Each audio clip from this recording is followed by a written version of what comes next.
Hey, everybody, welcome back. This is episode 185, and my guest today is Brian Lunt. I'm excited to introduce you to Brian for a couple of reasons. One, Brian is a part of something that I'm doing new here at the podcast, where I'm doing what I call an artist in residence. Now, for some of you who may not know this, when I was a kid, I grew up as an artist, and so I would draw, I would paint. In fact, by the time I was in high school, I was teaching drawing and painting classes for a local art studio. Now, I've always been interested in and fascinated with the arts, primarily the visual arts, drawing and painting, but I've also seen over the years how artists and musicians collaborate. And sometimes, if a company, like let's say a Ralph Lauren or another designer, decides that they want to bring in a specific designer, they'll have what they call an artist in residence program. And so, whether it's an artist that's coming to present their work for a gallery or an artist that's coming to design clothes for a company, I've always been fascinated by this concept of another person coming in to create alongside the house or the studio.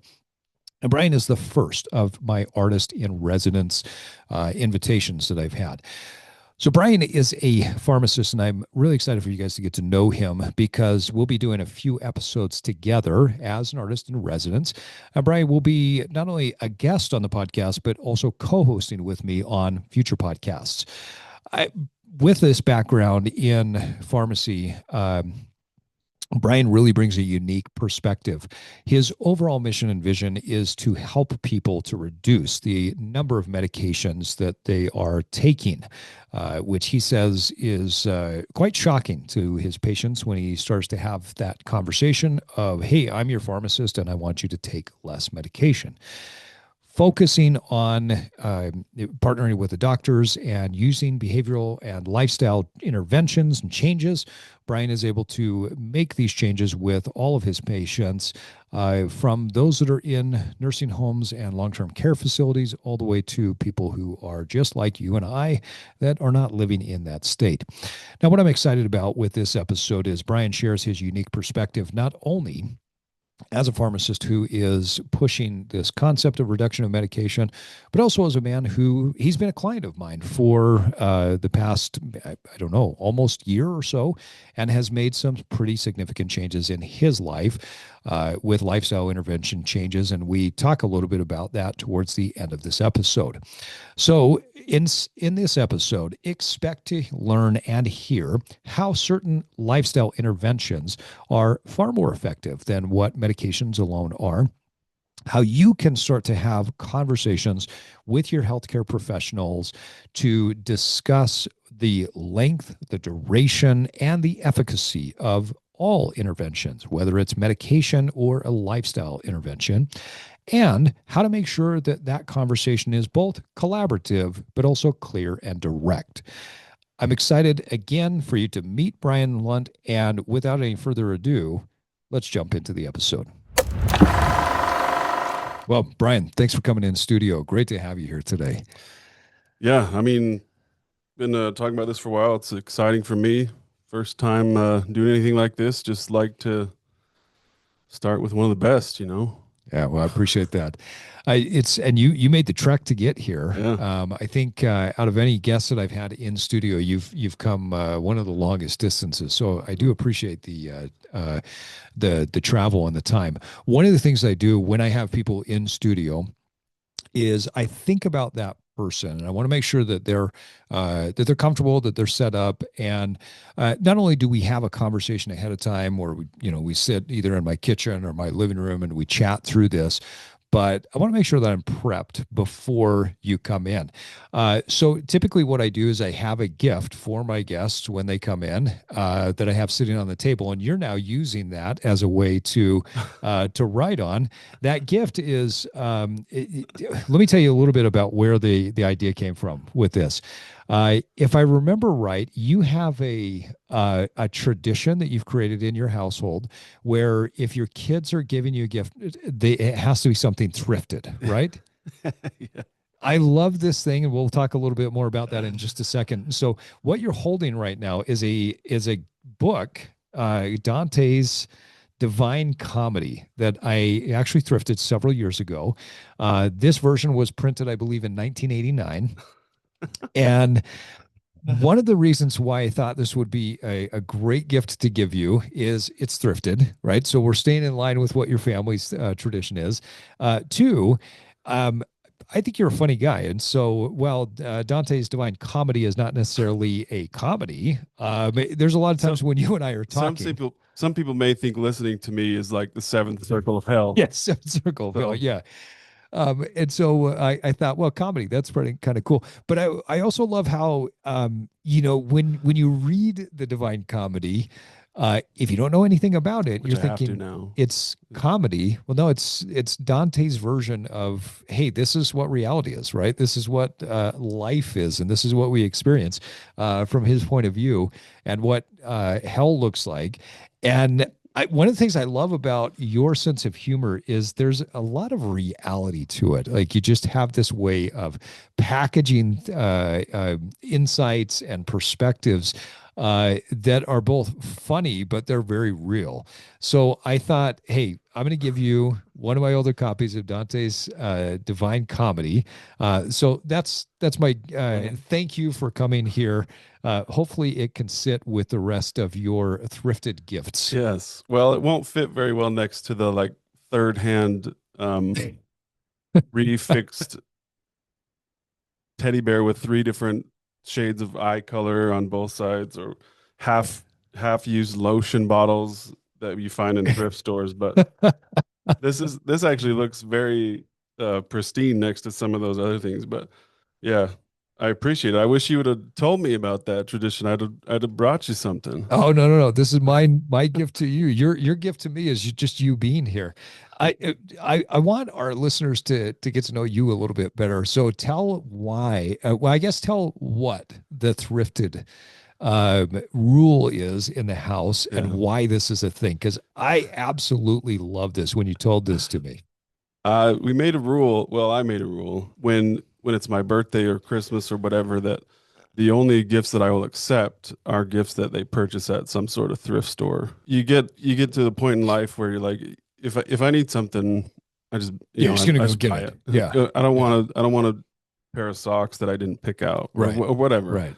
And so it was a little while ago. I just said, hey, I think this is gonna be a lot more fun for you guys. It's gonna be a lot more fun for me when we open these things, just to be like, this is hilarious.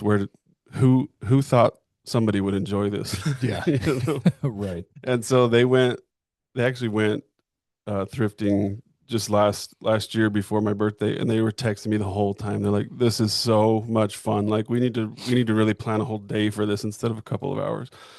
Um, One of my favorite gifts was from my 2-year-old, 3-year-old, who is a huge fan of anything monster truck right now.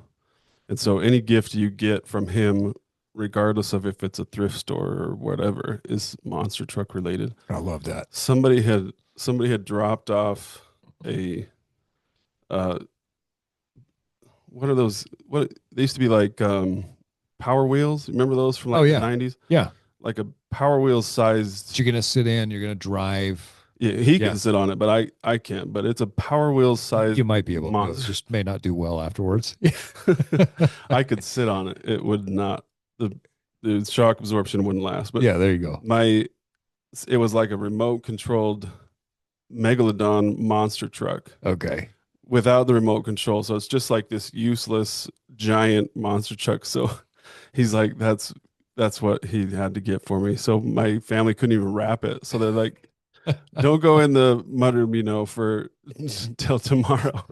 So when we'd opened some of these presents, some of them were like the old like 80s foot massager things made out of wood, Oh like yeah, those bead things, yeah, yeah. and like all the other stuff I mentioned. So they're like, okay, well, my younger son's name's Briggs. Briggs, go get your present for dad. And they're like, don't look yet. So he's like trying to carry this thing out and roll it along the floor. And it's like just this old, it's been colored on in Sharpie several different times. Big old megalodon monster truck. That's amazing. The tell the story about the bear because the bear was one that I loved and it kind of freaked me out at the same time. If I'm being honest. so they make things like this now. They're called fugglers. They're just like these Okay. ugly dolls. But this one was like they had sewed on a different leg and then put a different eye than the other one, and someone had just eventually thought, no, I mean, I just gotta, I'm not gonna throw this away. Someone's gonna enjoy this somewhere. I'm gonna drop it off at this thrift store. If So it's a that's thrift store. what my daughter bought me. And it stares at me creepily from a shelf in my bedroom every night. So That's amazing. It's a great tradition, and I think it's something that it can bond people, it oh pulls yeah. them together. When you told me about it, it reminded me of a tradition we had when I was in high school. We liked getting together as friends, but in the wintertime, we weren't getting out and doing some of the things that we were doing in the summer. We'd go mountain biking, rock climbing in the summertime. Colder, dark winter nights, we said, "Hey, what do we do?" So we'd never been like big gamblers, Hmm. but I got the idea once. I thought, hey, it'd be pretty fun to play poker together, but instead of gambling and giving like throwing money in there, what if we had one or well two rules really? Rule number one is it had to come from or be on its way to a thrift shop. The other rule was that whatever you bet can be worth no value whatsoever. And so, you could bet, I, I mean, anything from the T-shirt that you were just going to send to the DI, to the thrift shop, or something that you just went out and purchased from the thrift shop that day. The funny thing is, my one of my friends, he bet his virginity, and That was on the way to the thrift shop. I don't know. That was the big question. A little bit of a rule He bend there. argued that there was no value to it. Fast forward several years, and we hadn't played this thrift shop poker in a long time. Several of us were married. Well, did somebody win it? What they did, yeah. Oh, So my friend Lyle won this, and he apparently hung on to that idea for several okay. years. The way we would play, or the way we played it, and still from time to time when we get together and play it, is you write out on a piece of paper what you're betting, because you're Oh, not going to I just was gonna lift say, that. how do you personify your virginity? Like, Yeah, yeah, that one. I don't know that I would I want to don't, see yeah, I what don't that want to would play look poker like. with that guy. And There are people that play that type of poker, but they I don't. probably do. Yeah, I don't want that on the table. So he anyway, you take these little pieces of paper, and then at the end you would redeem it from Yeah. that person. Now we also had a rule that you had to bring whatever it was to the poker game. It could be in your car, but you had to bring it there. So like if I won the double collared silk shirt, like Mm, I'm going to collect on that. yeah. So anyway, my friend wins my other friend's virginity, and he didn't collect on it, Oh, but he held on to the paper. Well, fast forward several years later, we get together. We're all married, but my friend who lost his virginity in the poker game wasn't there. About midway through the game, he pulls out. He says, "I'm betting Jared's virginity," and throws it on the table. And we had to go back in time and remember, okay, yeah, you were the one. So fast forward, a couple of weeks go by. I run into my friend Jared. I said, hey, by the way, um, Lyle bet your virginity the other mm, night in our poker game. And he ultimate looked at betrayal. me and he goes, man, I always gave that away too easy back in the day. There's So when you told me about the thrift shop gifts, it took me back in time to my thrift shop poker. I thought, okay, we're on the same page here. so he has a unique story to how he lost his virginity that not a Yes, lot of people have. yeah. His Also, maybe a little, when I maybe, told his wife that she doesn't really own his yeah. virginity, and the Sorry. losing of the virginity, it was our friend. She smacked him on the side. She's like, "What? You whore! You told me that I was the only one." So the thrift store gifts, that's my thrift store gift to you I for appreciate it. coming in here. I want to Worth the talk. drive for Yeah, there sure. you go. I want to talk a little bit about how you got into what you're doing right now. What was it that led you in this direction in your career? Well, I'm a pharmacist, so everybody knows. and I've done pretty much everything you can think of that a pharmacist might do. I think I've probably done.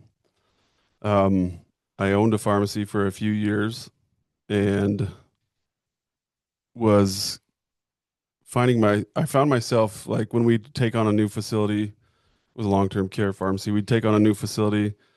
I would be a little bit seeing dollar signs when I saw people with long med lists, Mm. and that felt a little dirty. Um, and then eventually I got to the point where uh, I just decided that I wanted to go in a different direction for various reasons, but I had great business partners who were able to just kind of be there and buy up my shares and stuff and let me figure out what it is I wanted to do. Got in contact uh, with some doctors who were medical directors or medical directorships over nursing homes, and one of our main focuses was med optimization. We called it med optimization management. So it had a little fun acronym, MOM. Mm-hmm. So we started doing these med optimization rounds or MOM rounds on patients, and you'd be astounded with the number of medications that you'd see on patients in nursing homes. Um, some nursing home average over 20 medications per patient, and so we would be able to go in and That's medications, not medications and supplements. That's just pure medication. well, no, that would be medications and supplements. Okay. Well, depending on the supplement, sometimes they list them. This is all from the reporting, we're subject to whatever pitfalls in reporting there are, but medications are usually pharmacy orders, sometimes supplements if it's Okay. an insurer or a liquid shake or something would go under supplement, but if it was multivitamins or fish oil or whatever else, they'd put that under pharmacy.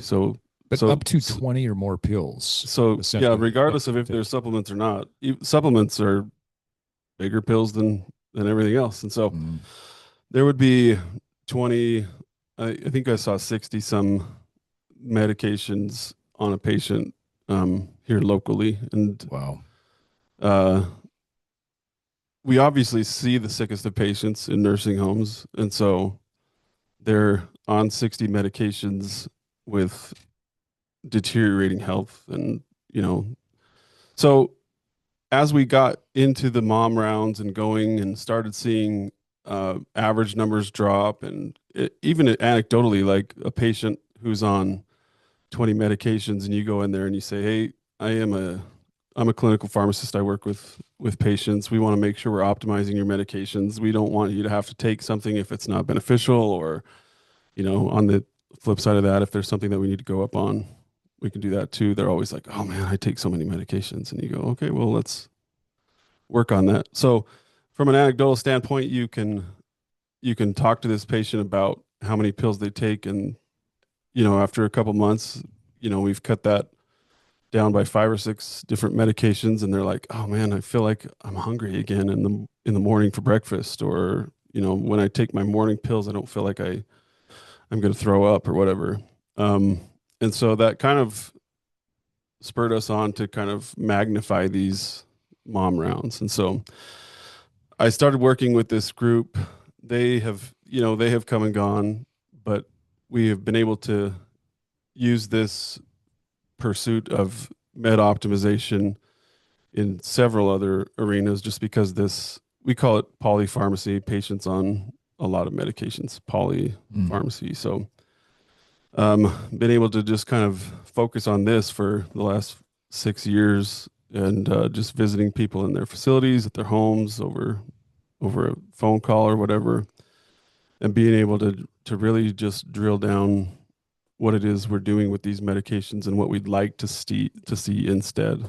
So I don't know if that's an answer to your question. It's kind of long winded. No, I think Sorry. it's a great answer. And I think what I find fascinating about what you're doing is that you are, I think a pharmacist, someone in the medical community, would maybe not take this approach of let's get you on less things. It's about, oh, you need this. Let's prescribe that. And then, oh, you're getting sick from that. Let's prescribe something else. Why did this approach resonate so much with you? Well, you can look up statistics and see that the more medications people are on, the more often they're admitted to the hospital. Mm-hmm. The more medications they're on, the more often they fall. The more medications they're on, the more side effects they're having. And that this correlation of more medications for more problems is not leading to better health. It's leading to more problems, more hospitalizations, falls, deaths. Um, and so the more medications we prescribe is not leading to better outcomes. And so that's kind of what started me on this. Um, it's funny you mentioned that the one of the most popular comments I get when I come in and I say I'm a pharmacist, they go, "Oh, I'm already on enough pills," Mm. and I have to kind of explain, "Oh, well, I know, Yeah. I'm looking at them right here. My goal is to I get you online. I don't know how you eat anything. I mean, with 20 pills in the morning, that's a bowl full. Like that's like your uh breakfast pretty much. Like Yeah. even though they're medications, they're taking up room in your stomach. Mm-hmm. They're something. So that also kind of helps to unify. Yeah, I mean, our purpose in talking with this patient is, and most patients are in there having uh, no idea what they even take. Like you can say, hey, you take this for this, and they go, I don't know. It's in this pile of meds in the morning or in the afternoon or whenever. So they're always, well, not always, but sometimes they're very in sync with your goal to get them on less medications. So when you come in and say, I'm a pharmacist, they go, ah, you again. I already take too many pills. You go, well, I'm a less is more type of Mm-hmm. guy. And I'd like to I'd like to see, so here's your med list. There's 18 meds. I would like to see in 2 months we're on 12. And they go, oh, okay. Like you can do that? Yeah, well, that's what I do. So Talk a little bit more about the when you remove some of these medications from a patient, and they start to feel better. They say, I have an appetite. I can eat. I feel hungry in the morning. Um, what is, how have we gotten to the point where feeling horrible, not having an appetite, taking a handful of pills every morning, how have we gotten to this point where that's okay? And that's our current state. not only is that okay, but that means you need more meds. Yeah. There's so many patients in these facilities on medications for appetite stimulation. Um, so that's a great question. One of the reasons um, why I think we're there is because if you visit the doctor and he says, you know, eat more protein, more vegetables, and doesn't prescribe you something, you sometimes you come out of there going, oh, that was a waste of time. Like I know I'm Mm. supposed to eat more protein and more vegetables. So, and I don't want to downplay the importance of any of the medical professions, but I think we've gotten to the point where, and the saying is, there's a pill for that. Mm. Any sort of thing that we've done enough rounds of research of enough classes of medications that any sort of problem you might have, there's a pill for it, and it represents a cost to you financially, but not um, you don't have to do anything extra in your day. You don't have to get up early and exercise, or Yeah, just take a pill you take a you're pill and fine. you're gonna you're gonna be okay. It's interesting, when you look at the allopathic uh, medicine process, system, mindset, we identify symptoms, right? Doctors identify symptoms, and then there's some sort of prescription to get rid of those symptoms. Um, I'm not knocking the system itself. Every once in a while, I'll have somebody say, "Oh, I bet your doctors hate you because of some of the things you say." I'm not opposed to the medical profession, like not at all. I've got a brother who's a doctor. I've got a brother-in-law who is a an endodontist. I'm a fan of the medical profession. I think that in general, medicine saves so many lives, and yet it's still challenged. And I think anyone that is in the medical profession, whether you are on the in the drug side or you're in some sort of primary care or specialized care, would say the same thing, that there's a problem here. We look at symptoms, that we prescribe something, and there's some missing pieces. There's some lifestyle factors, as you mentioned. There, if you go to a doctor and they say, "Hey, you need to start eating more protein and you need to start moving better," people get upset. They get offended by that. I think back to a few years ago, one of my clients, very, very smart. I believe she got her medical degree when she was like 19 or 20 years old, because she was so accelerated in her learning that she was able to, get through school, college, everything so fast. Brilliant individual. And she said to me once, Steve, I had a client come in and it was clear the most important thing was that they watch their diet, they exercise more, and they lose weight. I told him that, and he was so How upset. dare you say Yeah, that? so offended. You can't tell me that I need to eat different. You can't tell me that I need to lose weight. That's so offensive that you would say. And she looked at him and said, "What do you want me to tell you? As an internal medicine specialist, as your primary care physician, that's what will make you healthier." No, that's not it. I just need a pill. And she was lamenting to me in this conversation that we were having, that uh, even as a very, very intelligent, very brilliant doctor, she can't say that without backlash from patients. She's not body positive. Yeah, Yeah. exactly. Yeah. You're What's her fat name? shaming. Let's get it out there. Yeah. We are fat shaming me now, Jeez. is what we talk about. And so I believe medicine has saved a lot of lives. I think that, the advancements that we have in medicine are phenomenal. But at the same time, there's a gap in there, both maybe on the provider side, but also on the patient side, where we need to bridge that gap with lifestyle intervention conversations. Talk about chronic disease. It's on the rise. Like many others have discussed, there's chronic disease and lifestyle. They're directly tied, right? Talk about your perspective working in this space of how chronic disease has continued to rise despite the prevalence of more and more medical advancements and more medication for these diseases. Great question. If I were an alien and I visited the Earth and they were to show me all of these medical advances and all these medications, I'd be like, well, you probably have no fat people walking around and whatever. But the correlation doesn't show that. The more medications someone is prescribed, the more likely they are to have, serious problems, serious adverse effects from the medications. And so, but to circle back, your question is, we talk about chronic diseases and we talk about medical advancement. Um, there are some, genetic predispositions to certain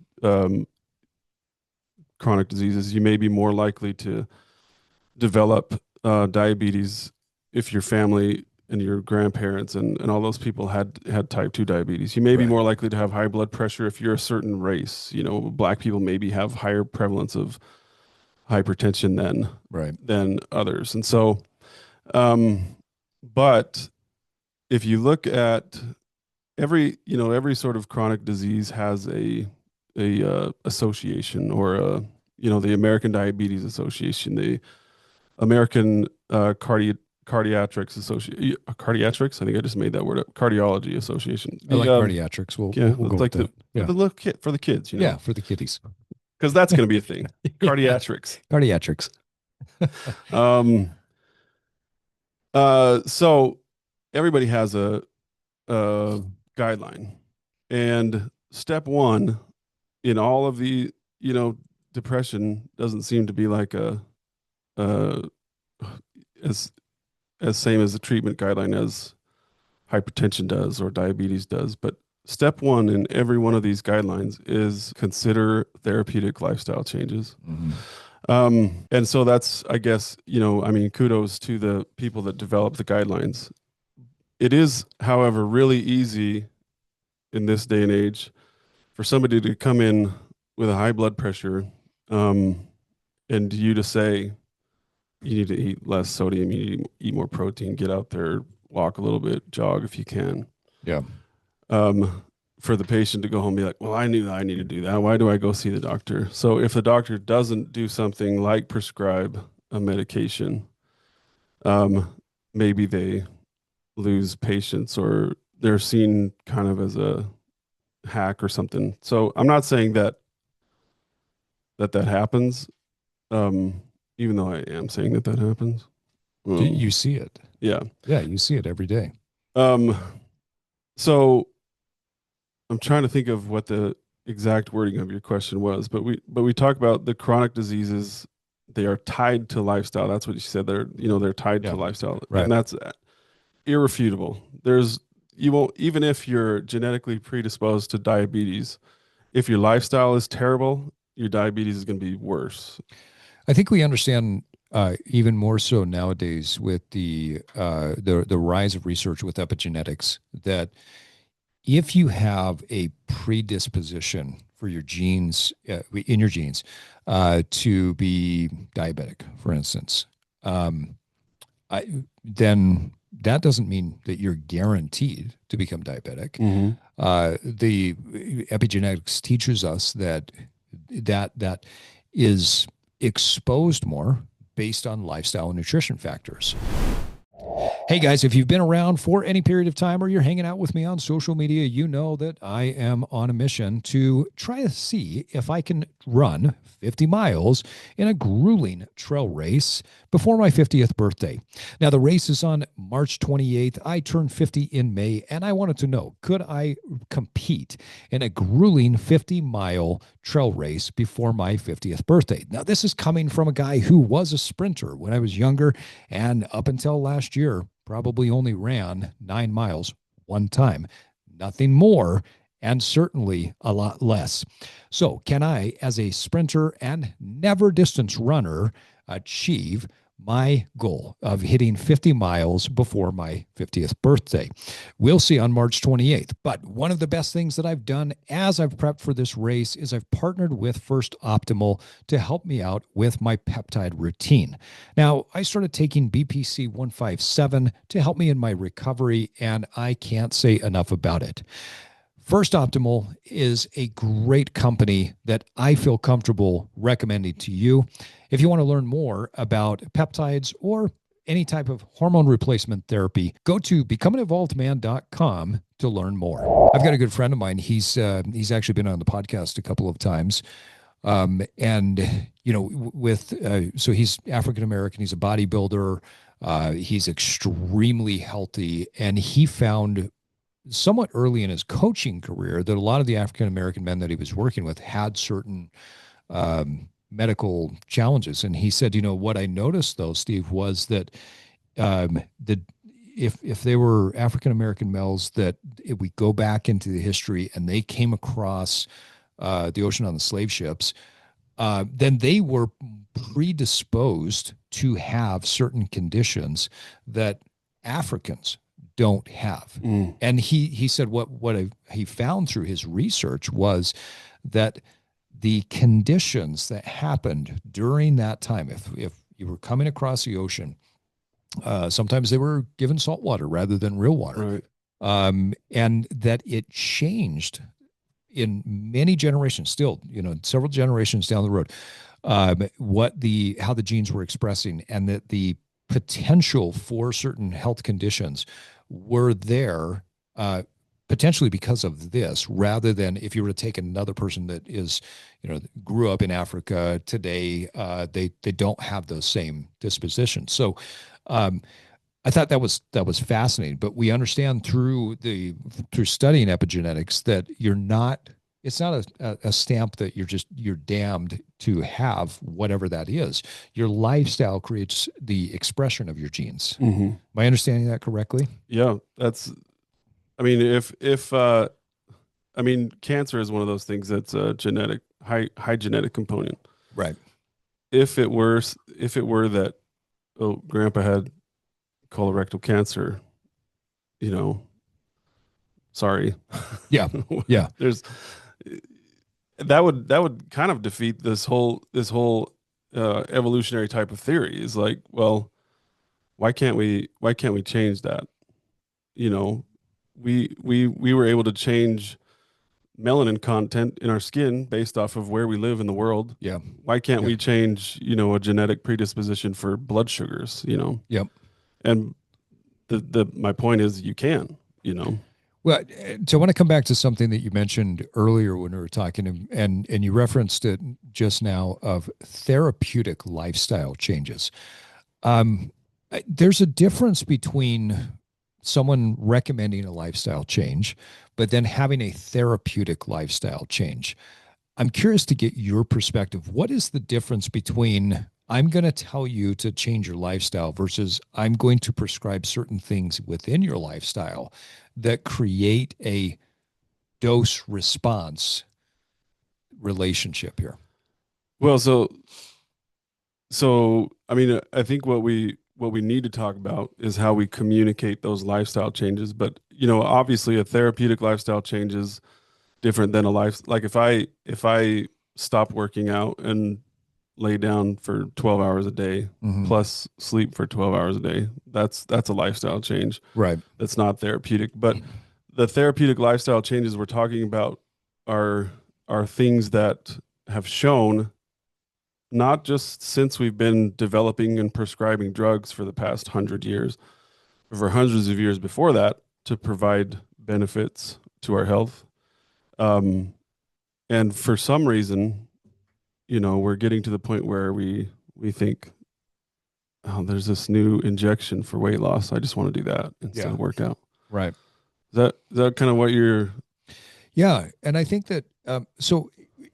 I guess part of what I'm getting at, or what my question is if I go to a doctor and the doctor puts me on some sort of medication, right? There's a dose response relationship that they are prescribing. So we need you to take X number of milligrams of this pill, X number of times per day or times per week, right? So it's Mhm. very, very specific. However, if the doctor says to me, you need to lose some weight in order to manage this particular condition. Okay, so let's say that I have hypertension. Let's say that I have, the confluence of these hypokinetic diseases. I've got hypertension. I've got hyperlipidemia. I'm struggling with several things that are related to me being overweight. Mhm. Rarely have I heard doctors say, we need you to lose 50 pounds. We need you to start increasing your protein intake from this to this. We need you to start out with a base level cardiovascular program where you're going to start with a zone 1, zone 2 training 3 times a week. Over the course of 6 weeks, we're going to then increase that to this level, right? So if that were how it was communicated, I don't think anyone would come out of that doctor's visit going, "Well, I knew that." Yeah, right, If someone right. were to go into the doctor and he said, "You're 250, you're too fat, you don't eat well enough. Yeah, Eat better, lose weight, come back in 6 months." That 6 month appointment's getting canceled for sure because completely, right? because we don't. But if on the other hand, um, like you say, you come into the doctor and he goes, "Okay, we're seeing A1C levels creep. We're seeing blood pressure numbers creep. Here's what I want to do. I want this amount of protein for this week, and next week I want it to be this. And I want this amount of exercise for this week. Here's the, Mhm. specific types of exercise." I think, that would be as beneficial. And that way, into kind of an, you know, I'm getting, my brain is going a bunch of different ways, probably because it's so foggy up there, but there's, there's a lot of value-based initiatives out there. Those are like programs that insurance companies and the government kind of collaborate on to say, well, if you can get this many people taking this medication that have these diagnoses, then your star rating is going to go up, and we're going to reimburse you more for these services that you're providing. None of those value-based initiatives include any sort of um, therapeutic lifestyle monitoring. Yeah, yeah, So instead of saying, if you can get your patients to lose, if their BMI is this, if they can get their BMI to this, then we'll increase your star rating. Instead, it says you have 40 diabetics and only 35 of them are on a statin. You need to have everybody on a statin, and you need to make sure that they're filling it and taking it every month. And if you fall below, uh, I might get assassinated for this, by the way, but if you fall below, 80% of your patients that are, even if they're prescribed the medication, if they're not filling it on a month after month basis, they could be filling it and dumping it in the toilet. They would still, meet the metric. But if you fail this metric, then your star rating is going to go down. Your reimbursement is going to go down. Really? So the value-based initiatives, which I think in theory are good, we're trying to reduce hospitalization, we're trying to reduce fall risk, we're trying to reduce all this sort of thing in these populations. But it seems to me like we're chasing some of the wrong metrics. I Well, have a, because we're only looking at it from a medication production delivery standpoint. Mhm.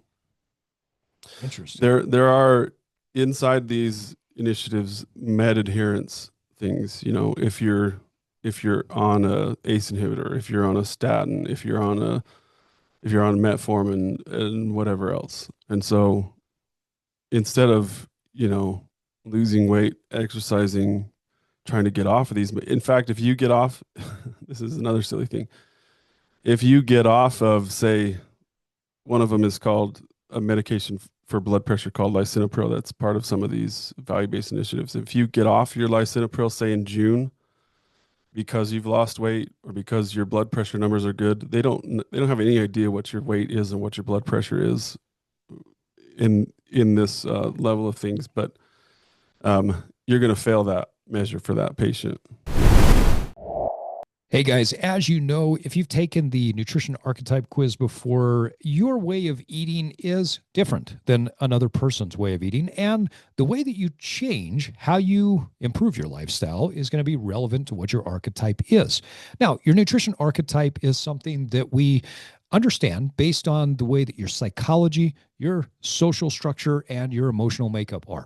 The way you relate to food has very little to do with what's around you and your biochemistry, and a lot more to do with how you're psychologically, socially, and emotionally tied to food. So, if you want to make nutrition changes, you have to understand your psychology, your social structure, and your emotional makeup first. The easiest way to do that is jump on to becomeanevolvedman.com, go to the nutrition archetype quiz, take the quiz, and at the end of it, you're going to understand what your primary archetype is. Now, yes, calories, macronutrients, micronutrients, fiber, water, all of these things matter. They are important to understand. But if you don't understand your nutrition archetype first, you are really going to struggle to make long-term lasting changes to your overall health. So if you haven't done so already, make sure to go to becomeanevolvedman.com and get started on your path of evolution by taking the nutrition archetype quiz first. If you finish with that and you decide, hey, I'm still struggling, we also have what we call a breakpoint quiz on the website. You can take the breakpoint quiz, and this will help you to understand where your breaking point is. So if you tend to be a binger at night, and you say, well, hey, I know that. What this breakpoint quiz is going to do is help you to understand the psychology behind where your breakpoints are so that you can start to make some progress and not continue to fall over that same hurdle over and over again. So if you don't know your archetype or you want to understand more detail about where your breakpoint is, go to becomeanevolvedman.com and take one of the quizzes today, even though they have ostensibly improved. So the doctor can be on in his health record documenting all this, saying, they're doing great. We don't want to have to be on this medication anymore. It's bumping their kidney function. They're still going to fail that measure for that patient. There's a specific time during the year. This is maybe way too far into the weeds, but specific time during the year with these initiatives that you can decrease medications, but it's like October through December or something like. So you Why could be you why could those times? because that's the end of the year. So they're trying to make sure they're meeting their med adherence for the year. So you could potentially, and this I don't know Is if that this a happens. financial? Yes, I don't know if this happens. Wink, but you could potentially have a patient that's on a medication that may be harming their kidneys, but because it's part of one of these med adherence measures, this insurance company wants them to be on it until October, November, when you can DC it. But then they can. Then they can DC it without failing the med adherence measure. Wow. And so if I'm Too hearing, far into the weeds, but yeah, the star rating that's all financially related. well, it's far into the weeds, but it affects how patients are taken care of. Mm-hmm. Correct? Mm-hmm. It affects how care providers are prescribing medication. Yeah. Well, and so let me try and avoid assassination by saying that there are patients that do need to be on, the statin or the ACE inhibitor or whatever, um, and making sure they're compliant with that is, what we should be doing. Yeah. But like you alluded to earlier, if the doctor at that visit was like, okay, here's what we need to do. I would love to see you at a 12-minute mile in the next 2 months. Yeah. Um, Yeah. I would love to see you down 10 pounds in the next 2 months. I would love to see this, this, and this.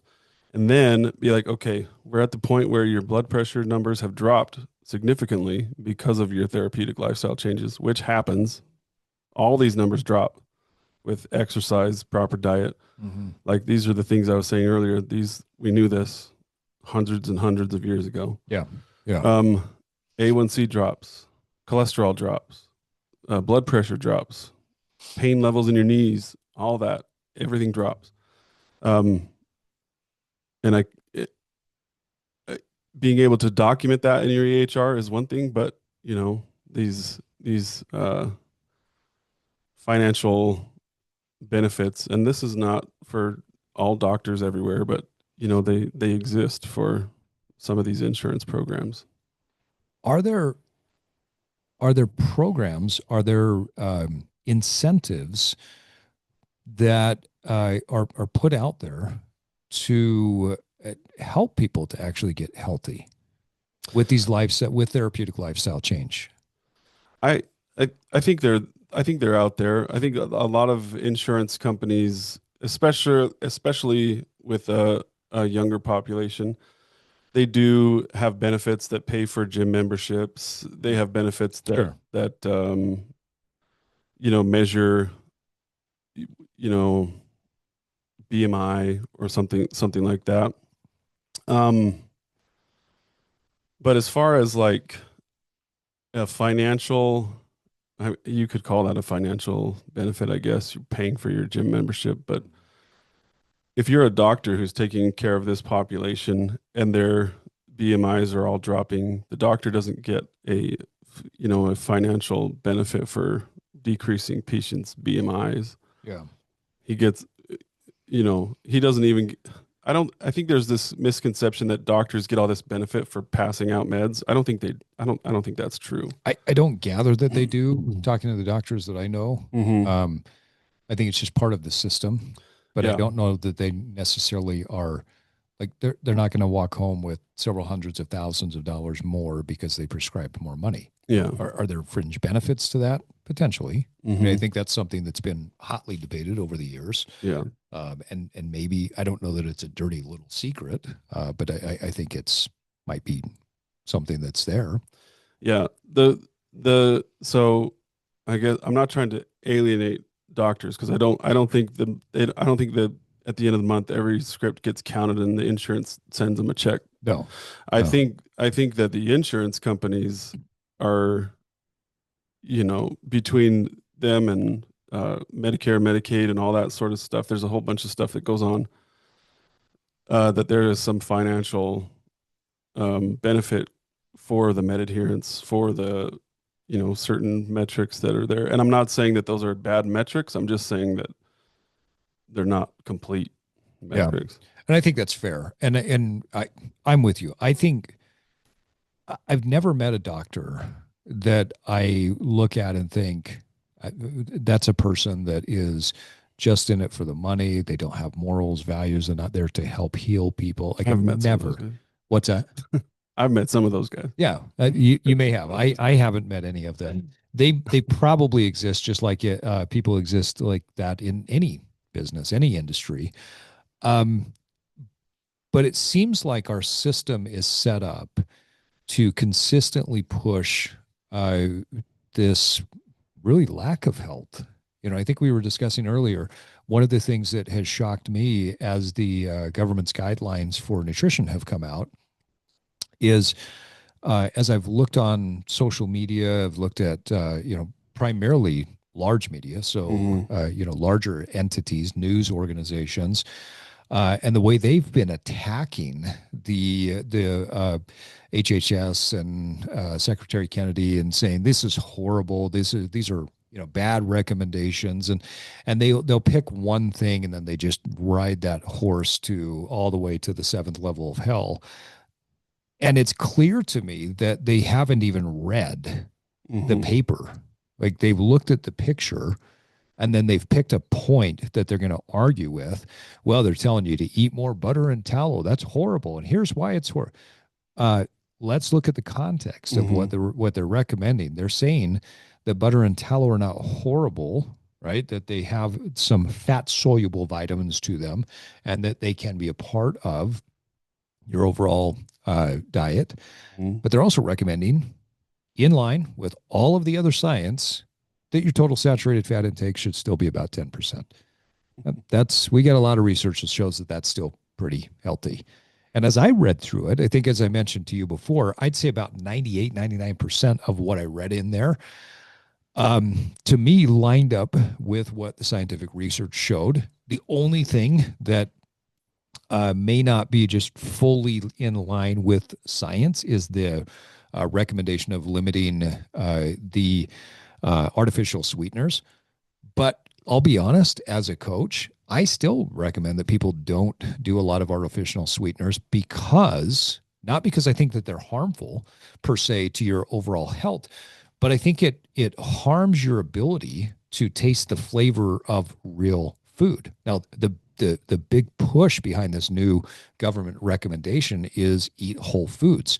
Well, if we eat whole foods, we then learn how to nuance our tastes.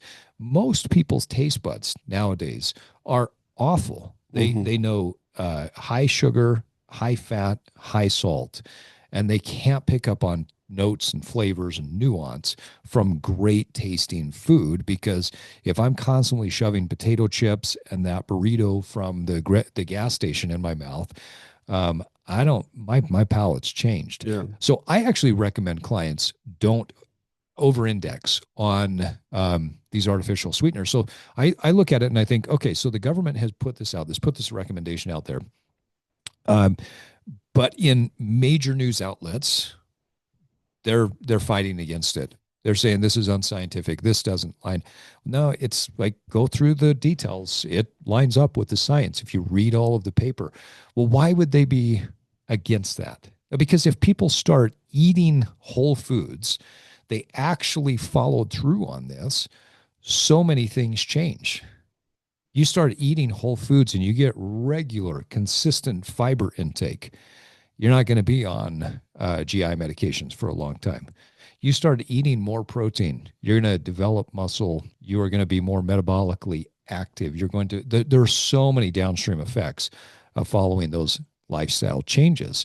So I do think that there is, as you mentioned, there's a kind of a break in the system where it might not be holistic enough to help people, and it may not be prescriptive enough to help people to make these changes.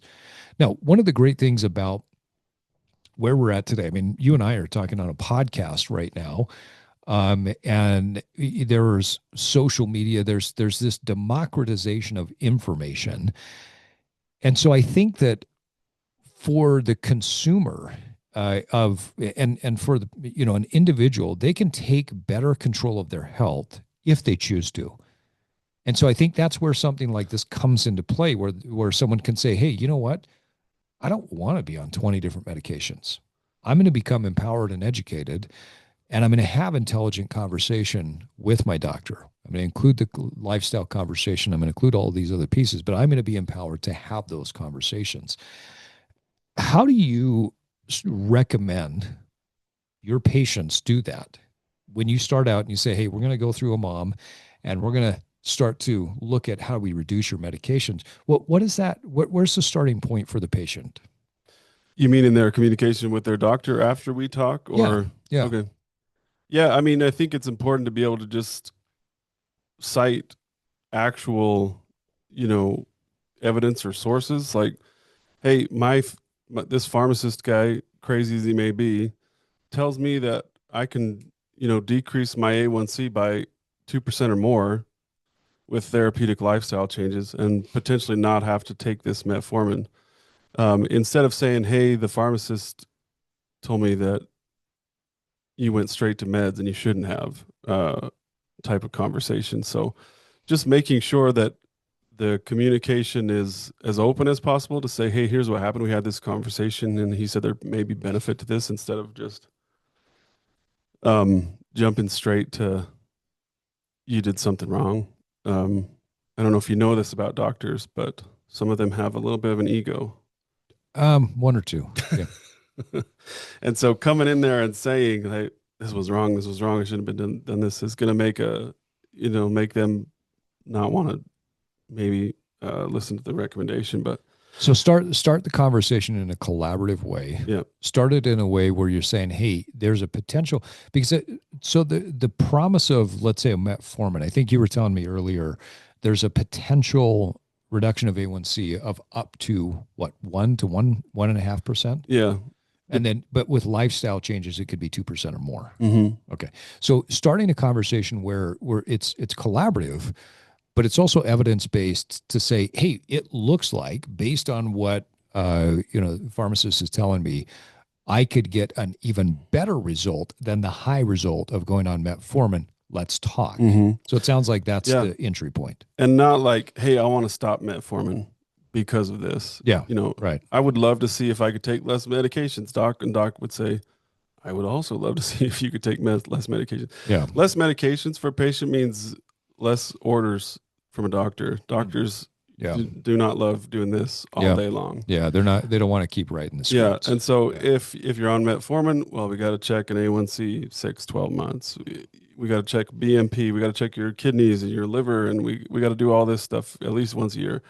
If we can get to a point where um, the doctor can have this open conversation and be able to give goals like you said to earlier, like, hey, um, I want your A1C to go down, and I want it to go down by this, and this is, I'm doing this because this is the first step in everybody's, diabetic regimen. We want to do therapeutic lifestyle changes. But so I talk with 80-year-old and 90-year-old patients all day long.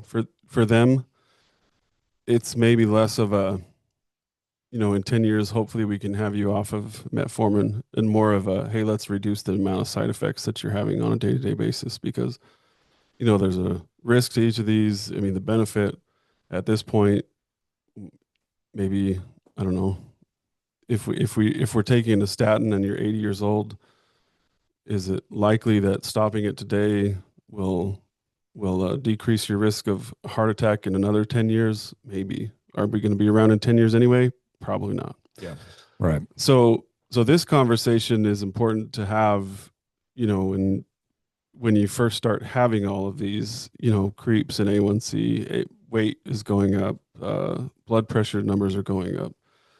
Sometimes, as soon as you get a high cholesterol test, prescription gets written that day. We need to have these conversations early on, I think, with doctors, um, because I think we'll find when we do talk to doctors about this stuff that they're more than willing to not have to write prescriptions, and they're more than willing to have these conversations about, here's what your weight loss needs to look like. They would probably be more than willing to say, hey, I got a buddy, Steve Cutler. He works really well with guys your age. I want you to lose weight. He's going to tell you exactly how to do it. And what types of muscle groups we need to be working on. Muscle is a much better tissue at metabolizing, every sort of macronutrient that we have than fat is. And so, it's kind of a vicious cycle in a good way. So not vicious, a good cycle. I would That call it vicious because when you build muscle, you become this vicious, vicious machine. Yeah, we should create a T-shirt that says that vicious. the vicious muscle cycle. The better, the more muscle we get, the more fat we lose, the farther our A1C comes down, the better we come at utilizing glucose, the further it comes down, the more protein we get, the more muscle. It's just kind of a whole vicious cycle.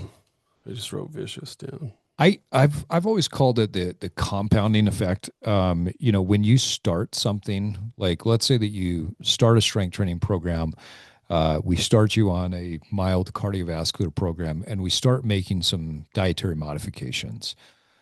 Those things compound. They compound over time, and we don't know when that's going to be where you start to notice the difference of it, but eventually it does. Like I can't tell you what day you're going to start to have better digestion and feel better and have better mental clarity when you start doing more cardiovascular exercise and start getting more fiber.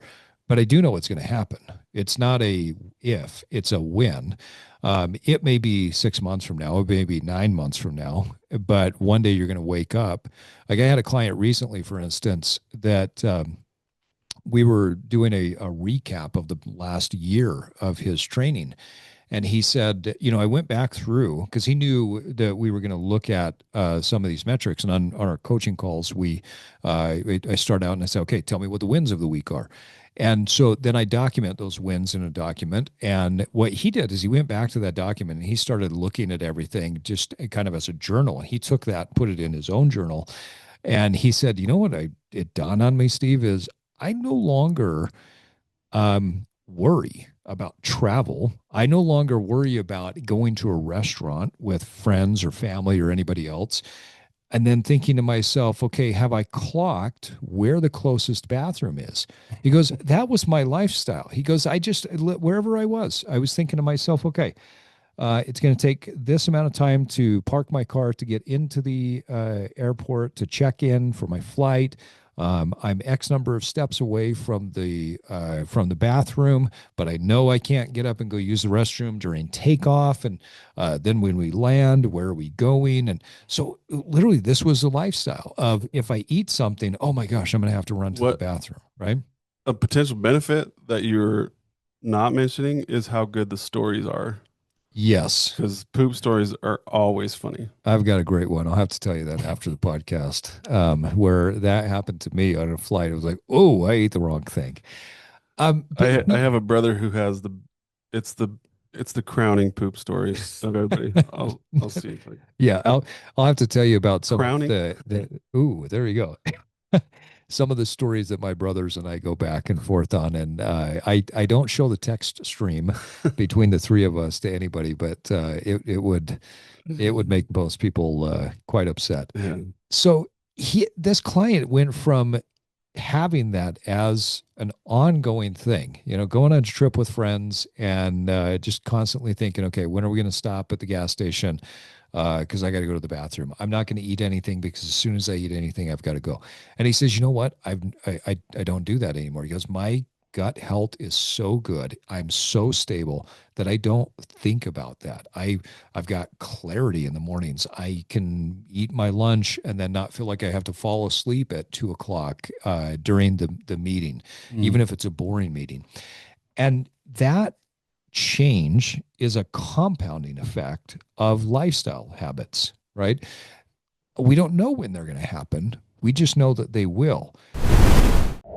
Hey guys, as you know, I'm a big fan of making things simple. It's important for you to understand what you're doing, but also to have a simple strategy. That's why all of the programs that I develop for my clients are simple. They are broken down into the most basic form that we need them to accomplish.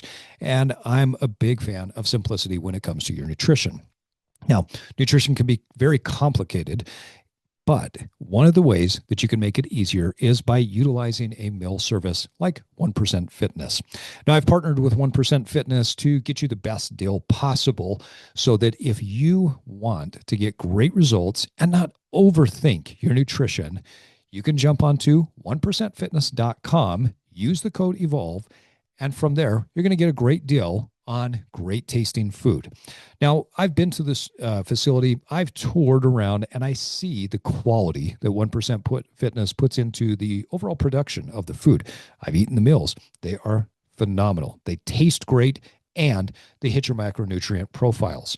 And so, if you want convenience, you want to get in great shape, you don't want to worry about weighing out and counting your calories, your protein, your fiber, and you just want a simple solution, go to 1%fitness.com, use the code EVOLVE, and you're going to get a great deal on great meals. The more muscle you build, the better your metabolic rate will be, but not just the rate of metabolism. It's not that, hey, I used to be, burning 2,000 calories a day. Now I'm burning 2,200. But the way that your body is able to metabolize the food, you have the ability to eat more fat some days, less fat, higher carbohydrates on other days, and you have the metabolic flexibility to process both. Man, that is life changing for most people. Well, it's like with any walking and lifting weights. Like Yeah. if you're on a hike one day, you may have to do both of those things. Move a tree stump and do Right. if you've never done that before, it's going to be the worst day of your life, Yeah. Yeah. One thing that we know is that metformin or lisinopril are not going to reverse the disease state. And so, Yeah. It's a moderation of the symptoms, right? yeah. Yeah. Well, I mean, they are protective in some respect, like, but if you start, say, lisinopril for blood pressure in most patients who don't make any lifestyle changes, there's not an opportunity to stop that medication.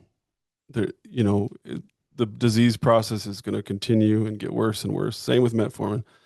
You're not introducing a medication that's curable. You're introducing something to help with some of the symptoms, help with some of the, we're decreasing blood sugar, so that down the road is going to help with some of the neuropathy or some of the retinopathy or other things like that. Um, and so when we talk about medication versus therapeutic lifestyle changes, and sometimes that is as drastic as it is because you can avoid or reverse some of these diseases with therapeutic lifestyle changes. Right. But sometimes it's a hybrid. We do therapeutic lifestyle changes and lisinopril or metformin or whatever. But we know that um, as we go, the body systems deteriorate with age. So the medication's not going to work as well as it was. We're going to have to add something else. And there's never like a point where you go, oh, metformin worked. We get it back off now. I don't know if that makes sense, but Yeah, but lifestyle changes can facilitate that reduction in medication well, and potentially the ending of it I don't in certain cases, right? I don't think can is the right word. Will, like, I mean, I don't know of a case that I've seen, and depending on how many people are going to hear me say this, there may come up, but I don't think if anybody is making actual lifestyle changes that they're not just lying to their doctor about. I don't think there are cases where it didn't at least help, in some respect. Um, so A1C is going to go up and up and up regardless. You're going to have medications. You may have to add more. It may be stable, but without lifestyle changes, there's going to be no reversal of things. And this is what I think when you and I started talking about this episode and the potential of doing multiple episodes in this vein of evolved medicine, about that it's not just about medicine, let's take the pill, but it's about how do we create progression and I guess sometimes regression disease states, but progression, evolution of a lifestyle so that you become healthier, right? I'm curious. I want to come back to the therapeutic lifestyle change concept. I've got my thought on what some of those are, but I want to hear your take. What would you consider to be some therapeutic lifestyle changes? Let me preface this with saying that I don't think that we're meant to just be comfortable all the time. I think that that's a modern convenience that's been created in the last little while. Mm-hmm. I read a book that you recommended to me where a guy was working out in an air-conditioned gym and he thought to himself, how ridiculous is this? Like I'm working out in this gym that's 70 degrees Yeah. when I could be just outside in the sweltering heat, acclimating to that. You know, what's going to be better for me, running on this treadmill or running through a trail up to the, and I'm not decrying treadmill running either. I'm just saying, like, we're not meant to feel comfortable all the time. Yeah. In fact, feeling comfortable all the time is what leads to increased rates of childhood obesity, increased rates of anxiety, increased rates of depression, any sort of mental illness. All of that is related to this need to feel comfortable Yeah. all the time. Yeah. I can say unequivocally that over my almost 30 years of coaching, the people that I've met, whether they were clients or just people that I met and talked to, that are constantly going towards comfort, right? Oh, I need to have my next meal. Oh, I need to be warm all the time. The ones that constantly have a habit of going towards comfort, they're the most unhealthy people in the long run. The people who tend to lean more towards discomfort are the happiest, the healthiest, the most emotionally resilient, the most emotionally intelligent people, because they don't get, like they can miss a meal and they're okay, Mm-hmm. right? The whole world doesn't fall apart. Um, And everybody that's with them doesn't know they missed a meal. exactly. They're not losing We their get it. mind because they haven't eaten today. Like, no, yeah, okay. So you're a little hungry. So blood I sugar might be a little That low. is one of my Sorry, pet peeves right? is that when somebody says something and they go, "Oh, sorry, I'm just tired," or "Oh, sorry, I'm just hungry." I'm like, Yeah. oh, so annoying. You're emotionally Who, unregulated. who cares That's, if you're tired? I'm tired and hungry too. yeah. I haven't Yeah. cried yet for in front of you. Anyway. Right. Right. So So therapeutic lifestyle changes. How would you define that, or what would fit into the bucket of therapeutic lifestyle changes? well, it's a broad thing because like I said, I talk with 90-year-olds who I think could benefit from some therapeutic lifestyle changes versus 20-year-olds who I'm like, you should be climbing Mount Everest, dude. Like, Yeah. so it depending on your level of activity, it means become uncomfortable for a little bit today. I like that definition. And if that means I need to do I need to squat into my bed and stand up out of my bed and sit back down into my bed for 15 minutes, that's what it means. Yeah. If that means if I need to go from every time I'm thirsty drinking a can of Dr. Pepper to every time I'm thirsty, I'm going to drink a can of Dr. Pepper, but then I'm going to alternate that with a water. Um, all the way up to, you should be exposing yourself to extremes of temperature. You should be exposing yourself Yeah. to a heart rate of 180. You should be exposing yourself to um, very, very heavy, weights when you're squatting that you're going to fail. You know, that's the thing. Like someone who's a 20-year-old weightlifter, you might say, "Hey, be uncomfortable for an hour today." Um, and if you were to say that means go on a walk, they might go, "Well, I do that every day." So that means no, run for an hour or whatever. I don't know. Is Yeah. that Yeah. kind of what your thoughts are, or what do you? Yeah, I would agree. I think the dosage and the type of discomfort has got to be relative to the person, right? Perfect. Yeah, that's another thing is like that you're so good at is being able to say, okay, well, I get that you don't like running. That's not something everybody loves. I'm not going to say we're not going to run at all because you need to be able to run. Yeah. But we'll supplement that with some other things. There's no like single prescription for therapeutic lifestyle changes that's going to work for you. That's also going to work for me. Yeah. Well, you know this. Like, I mean, in your program, at some point, we started to introduce, uh, some jumping, and for several people, that starts with let's just do some jump rope. And the reason we jump is, multifaceted. We need to jump because we have to develop greater force production in the lower body. When we develop greater force production, then we tend to get healthier muscles. When we have healthier muscles, we then tend to put more stress onto the bone, which also generates more bone tissue. And jumping stimulates the body in a way that, let's say, a standard weightlifting doesn't. So, squats, deadlifts, anything that puts load in that vector, that axial load through the body, it's really beneficial for the lower body. It's really beneficial for the spine and the hips to develop bone mass and muscular strength. But we're not getting the same rebound effect that we do from something like a jump rope or bounding forward or jumping up onto a box. The I number was one, super offended that you wanted me to start jumping, by the way. I can't believe that. right? You should be, yeah, Body shamed me. yes. Okay. But we like people become poor at those things because they don't do them. We're slow because we don't run fast. We don't demand our body generates that force anymore. We can't jump because we don't jump. Like there's no age limit to any of this stuff. I mean, I've got a guy who, what is he, 55, 53, 54 years old, I guess. And when we talked about what his goals are for this year, one of the things that he wants to do is he wants to be able to dunk a basketball again.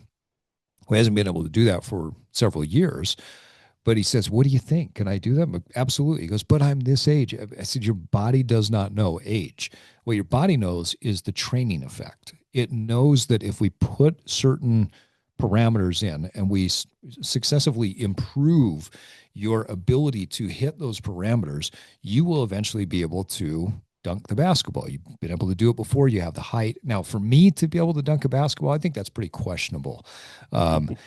Spud Webb was my size and he could do it. I was never Don't able put limits to. on yourself. Exactly. Yeah. But I think it's, could I get to the point where I could dunk a basketball at 49 years old? I don't know. I couldn't do it when I was, 19. I might be able to if I just trained really hard for it. Yeah. But the point is we need to have some sort of prescription, some sort of setup, some sort of programming, some sort of system that's relative to our need, right? And that's kind of the basis of this therapeutic lifestyle intervention. So, Well, and I don't mean to interrupt you, but I want to point out what you said when I was 20 working out in a gym and the number of bench press reps at 225 that I could do. yeah, If you'd have said, when you're 40 something, you'll you'll be able to do more than that. I'd be like, there ain't no way. yeah, yeah, But this year I've bench pressed so much more than I ever did in my 20s. yeah, yeah. Partially because you've got muscle maturity, right? But we've also built you to the point where you can do that. And you probably have better skill at this point, right? I think that's one of the things that people mistake is I that bring this up so that you dunk. I want to see it. okay. Okay, so I got to get through my current challenge first, and then we'll talk about dunking. My goal is to dunk on my goal, my main goal this year on March 28th. yeah, If I the can, run. if I can do the 50 miles before my 50th birthday, I will have achieved my big goal for the year, and then I'll say, okay, well, what's next? Therapeutic lifestyle intervention, I think, really comes down to that you and your healthcare provider, your fitness professionals, the people that you're working with, you guys sit down and say, okay, here's where I'm currently at, and then what's the future state? What do I want to get to? And then creating some of those lifestyle changes that are going to be relevant to you. I've got several people that when we look at their blood work, we look at the challenges that they have. One of the first most important lifestyle intervention changes that we have to make is that we need to get them to sleep better. When you sleep better, you immediately change your body's ability to regulate leptin and ghrelin, which are two critical hormones that regulate your hunger and your satisfaction. If we don't dial in your sleep, it's going to be harder for you to regulate your leptin and ghrelin, which then makes it harder for you to regulate your weight, which then makes it harder for you to regulate everything else. And so, therapeutic lifestyle intervention has got to be relative to that individual. And that might mean that we are looking at some different metrics along the way. So, for instance, I've got one client where total time was not something that we could really increase based on how his schedule was structured.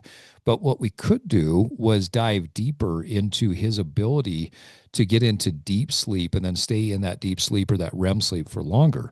And so we started to utilize some different tactics to get him to sleep faster and to help him to sleep deeper. And then all of a sudden, the deep sleep and the increase in REM sleep what went up. Core sleep actually went down a little bit because his total time was still the same.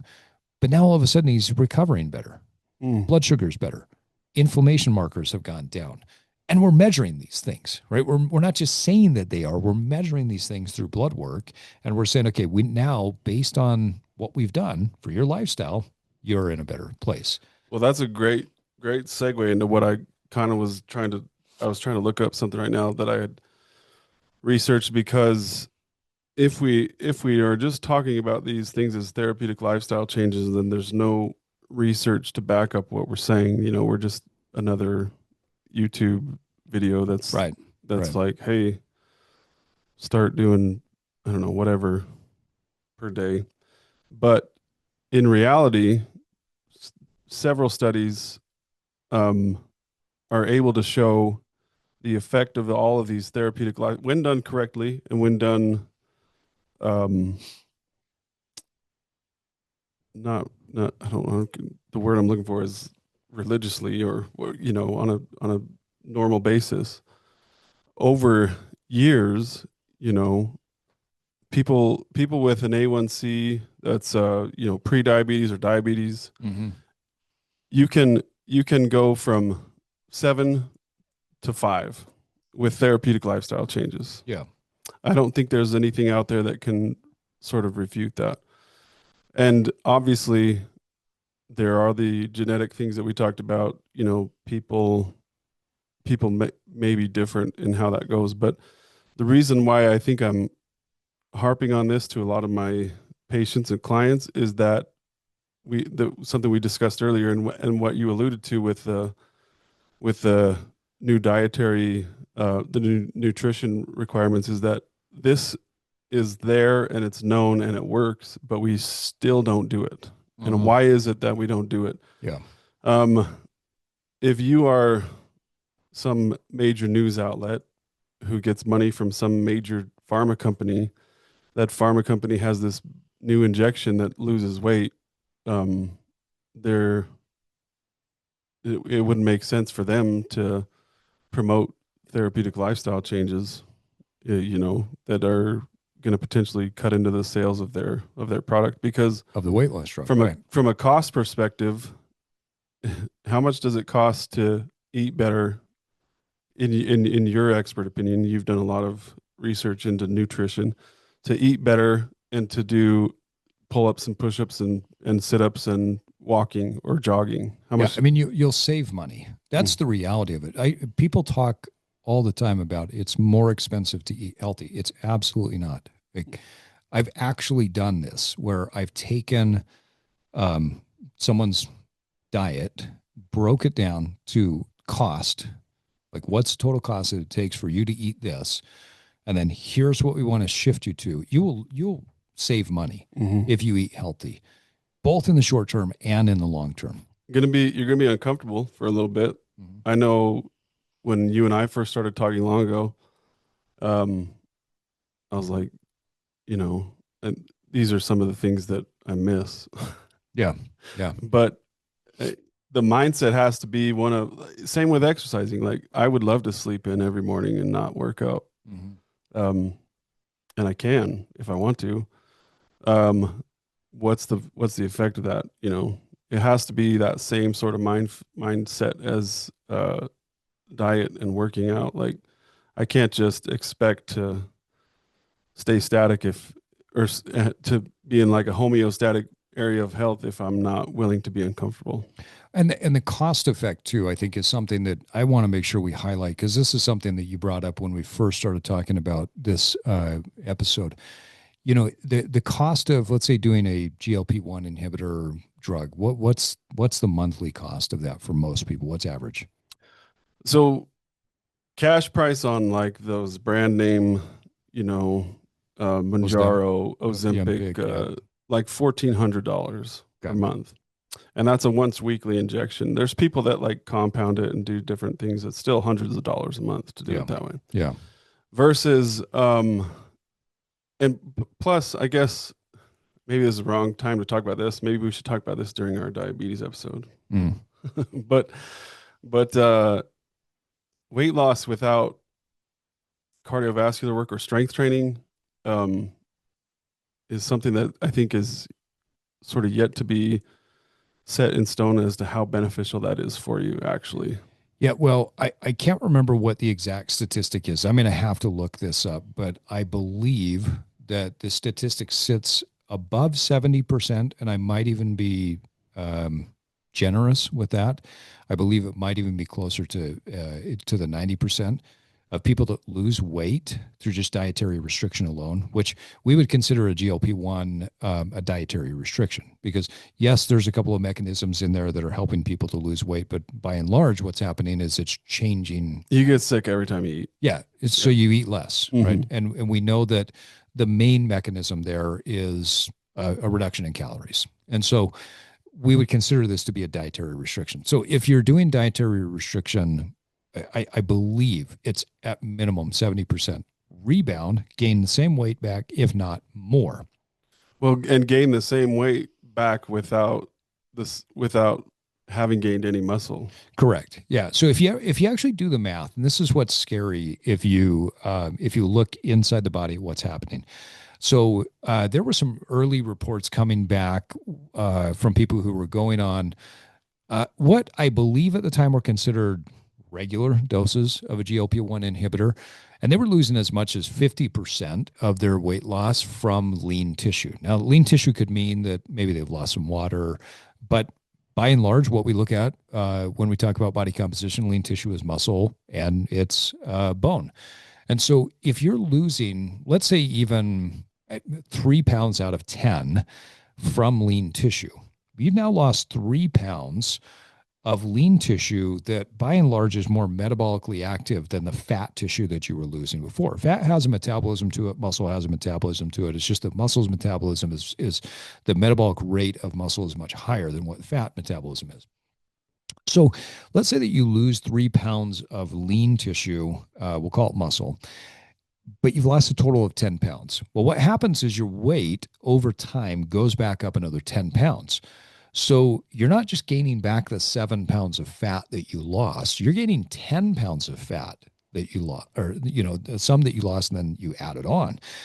Now you're 3 pounds heavier from a fat standpoint, right? You're also now 3 pounds lighter from a lean tissue standpoint. So what does that do to your overall metabolic rate? Lowers it. So then what do we do when we Not to compound mention the it? bone health behind Exactly. it. Yeah. And potential for, I know we'll talk more about this in another episode. If you are older and you're at risk of fall or at risk of falling, breaking hips, the death that results of that from that broken hip, you're putting yourself at risk of osteopenia, osteoporosis, fractures, so many different things if you're losing bone health. So you lose this metabolically active tissue by going extreme on a dietary intervention. And then you don't gain the lean tissue back. You just gain the fat back. So now we've kind of flip flopped. We've made you essentially fatter You're going to be bigger because fat is more voluminous than Your lean tissue your is. BMI will be the same, but your Exactly. composition will be much, much different. Yeah. So you may And go from like 27% body fat to 30% body fat, which has massive repercussions when it comes to your overall metabolic health. mhm. And I mean, this is encompassed in metabolic health, but higher risk of liver function disease, higher risk of heart Yeah. attack, higher risk of stroke. And when I think of muscle loss, I also think of bone loss because muscle and bone have a sort of Always. positive relationship. Right. As soon as you start to get osteopenic, one of the recommendations should be weight bearing exercise. Yep. Well, I mean, before you get before you get osteopenic, but if you show up to the doctor and your uh, Z score is low or whatever, and the first thing they do is throw you on Fosamax or something similar, um, I would question that, and I would say, well, how about just starting to lift some weight, walk around with a weighted vest on, or whatever the easiest way to start Yeah. lifting weights is. I'm curious. You bring that up. So I don't have the same background that you do to understand the mechanisms of how something like Fosamax works. Um, I've read it. I get it to a certain degree, but probably just like almost anybody else in the lay community would understand. Um, my understanding is that if I'm taking something like a Fosamax, but I'm not doing load bearing exercise, there's potentially a point where I'm number one, not going to be able to build more muscle because more bone, because if I have more muscle, I then am able to generate more force. Bone grows through mechanical stress, right? So if I'm creating a chemical environment via Fosamax or another drug like that to where I can then, uptake and build more bone, but I don't build more muscle, then my capacity for work is still low. So then I go for a walk and I have this tiny muscle pulling on a slightly stronger bone. Well, But does that fix the it's not even problem? just that. Like Right? that's a that's a great question, but and this is digging back into my like long ago, I'm trying to remember the exact mechanism, but people that take Fosamax or drugs like it for a long time have a potential to develop brittle bones because the way bone health works um, is kind of a a homeostatic loop. Osteoclastic activity and osteoblastic activity; those two are building Right. and eating bone to get calcium to wherever it needs to go. With alendronate, you're inhibiting the destruction of bone and just constantly allowing for more and more building of bone. Oh, And so really? Oh, I didn't understand that mechanism. Okay. there is no sort of homeostatic relationship. Again, I'm gonna have to fact check myself on all this, but um, so if one, you're not, breaking down bone, which, from a theoretical standpoint, you'd think, well, yeah, I don't want to break down bone if I have osteopenia or whatever. Um, but that loss of um, bone breakdown leads to bones that are so bones in normally are compliant. Like you can they flex to some degree. Right.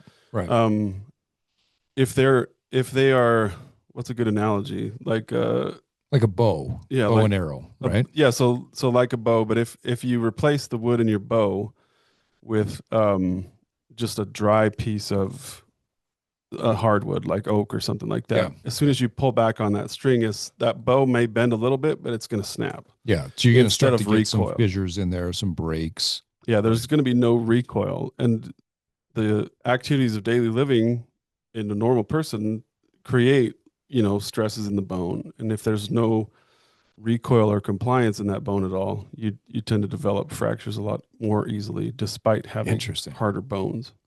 So we're So we're not pulling on the bone with muscle. right.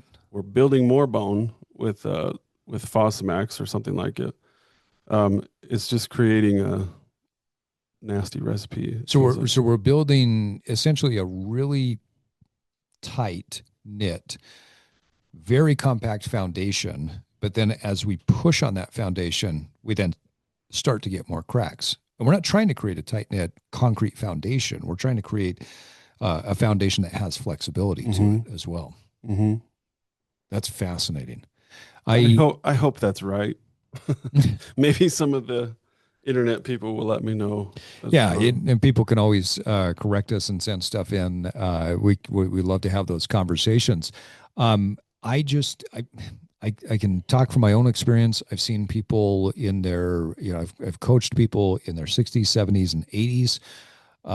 And as we have developed better strength in them and muscle size has increased, the tension on the bones, much better. And I've seen Z scores go down significantly. I've had clients in their 60s and 70s where Z scores have improved significantly by just implementing a consistent progressive strength training. Mm-hmm. Now, let's talk consistent and progressive for just a second, because I think when I want to go back to what we were talking about earlier with therapeutic, there's a question I think that people have when they talk about, well, how do I progress this? So does that mean that, when you're talking about therapeutic lifestyle intervention, does that mean I need to get to the point where I'm now running a marathon every day? The answer is no. Does that mean that I need to be able to be like Brian, throwing up 225 for high reps? No. Like there progression is relative to not only where you start, where you're at, but there are so many different ways that you can progress an exercise and that you can progress your body, right? Like we change programs all the time based on where people are at. I've got one client, for instance, where when we started, we were dealing with a major hip issue. His hip and his lower back were always going out. Now I've got him doing kettlebell lunges, and those kettlebell lunges are where he's holding the kettlebell on one side and then holding it on the other side as he's going through and doing the lunges. Sometimes we're now putting the kettlebell up overhead. Well, this idea of loading the body like this with different loading patterns now puts a different stress on his hips, his lower back than he couldn't do before. Like, I mean, the idea of bending over to pick up a piece of paper was painful, if not the thing that dropped him to the ground. At this point, now he can do multiple reps.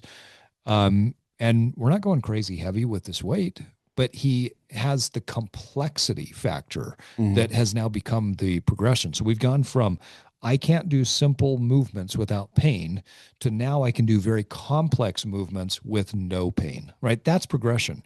And this guy who's in his mid 60s can do this, and we're not loading him with 225 on the back and having him doing these lunges, but he's stronger, he's out of pain, and the progression has been there relative to the therapeutic need that he has. So I want people to understand that therapeutic lifestyle intervention, just like drug intervention, is something that should have some sort of progression or some sort of plan to it. We talked earlier about how the conversation should happen between a patient and a provider, but also that I think when we were chatting downstairs, there should probably be a conversation about how long. Okay, you want me on this medication? You want me on this dosage for how long? What is this going to look like? Do we ever take it down? Do we bump it up? Do we, as my lifestyle changes, do we change this medication? How do people have that conversation with a medical provider from your perspective? Though there's some medications that when I was in pharmacy school, they used to say like this one is a lifetime medication. Like don't take you this one's a lifetime medication, this one's a lifetime medication. So what's an example of that?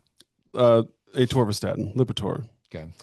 cholesterol medication. Like they in fact one of my professors said we should just put this in the water so that everybody takes it.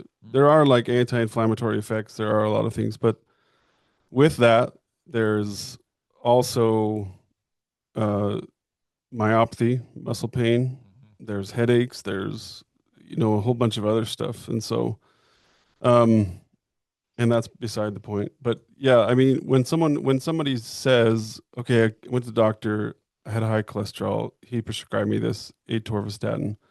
I think it's totally reasonable to say, okay, is there an opportunity for me to do some sort of lifestyle changes that will make it so I could take a less of a dose or eventually get off of this? And I don't know a doctor that would say no. You know, there's there cholesterol especially has a high genetic component. Familial hypercholesterolemia is a big thing, and usually associated with really high like LDL levels, 180, 220, um, instead of just like a total cholesterol of 210. So there is going to be some difference in, you know, is this a patient that can do overhead single arm kettlebell lunges versus maybe just a hike, with a statin a statin to help them along the way. But that's an easy way to just say is, oh, okay, well, I guess we'll give this a try. And is there anything that you'd recommend for me to be able to do that might, improve my diet or improve my exercise regimen that's going to lower my cholesterol and be able to develop a plan with them or to to say, yes, there is, and here's Steve's number or somebody else, that can help you develop a plan for that as well. And I think it's important to remember too when we talk about the plan that dosing is important, right? You're never going to get prescribed, a horse pill if you don't need it, Mm-hmm. right? Your doctor is going to give you a prescription that's going to be relevant to what they think you need. The same thing is true with any lifestyle change.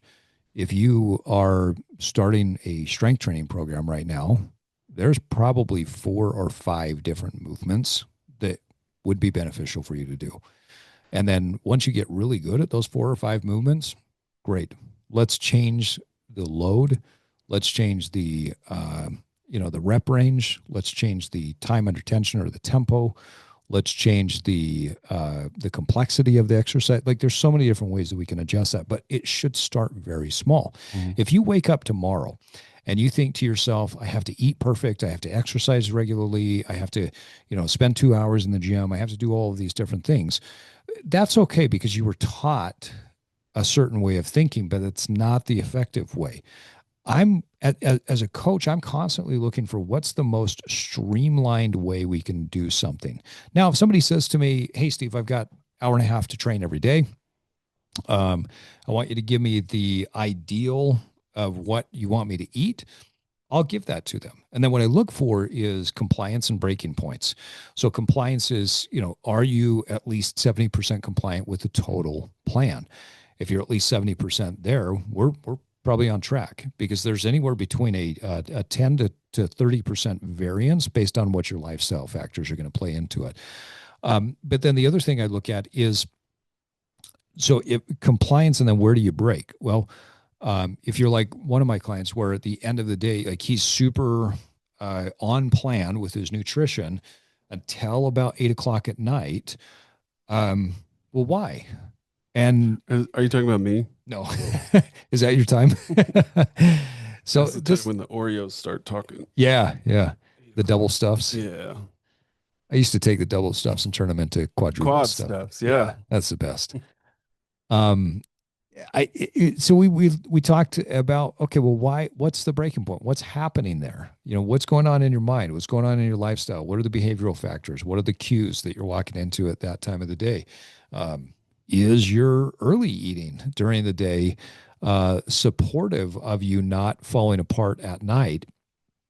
Or do we just need to change up the budget? I mean, I think you and I've talked about this several times. You don't have to get rid of your soda. You don't have to get rid of your candy or whatever it is that you enjoy. Just let's budget that in. Mm-hmm. I mean, food and enjoyment and pleasure are a part of your overall lifestyle. If I tell you that I'm going to create a financial budget for you, and you can only spend money on your needs. Okay, I have to have clothing. Well, what does that mean? Okay, so whatever the cheapest piece of clothing is. No, that's ridiculous. So I have to have a vehicle, whatever the cheapest vehicle is. Like you're not going to stick to that budget, Mm-hmm. right? You're going to buy things that you enjoy, that bring you pleasure, that also meet your needs. Food is the same way. Lifestyle is the same way. You got to have that moment at the end of the day where you enjoy something. Let's do that. Let's budget it in with the rest of what you've got Hmm. going on in your lifestyle, right? So, But you, it's this is not to take anything away from, but you have to have.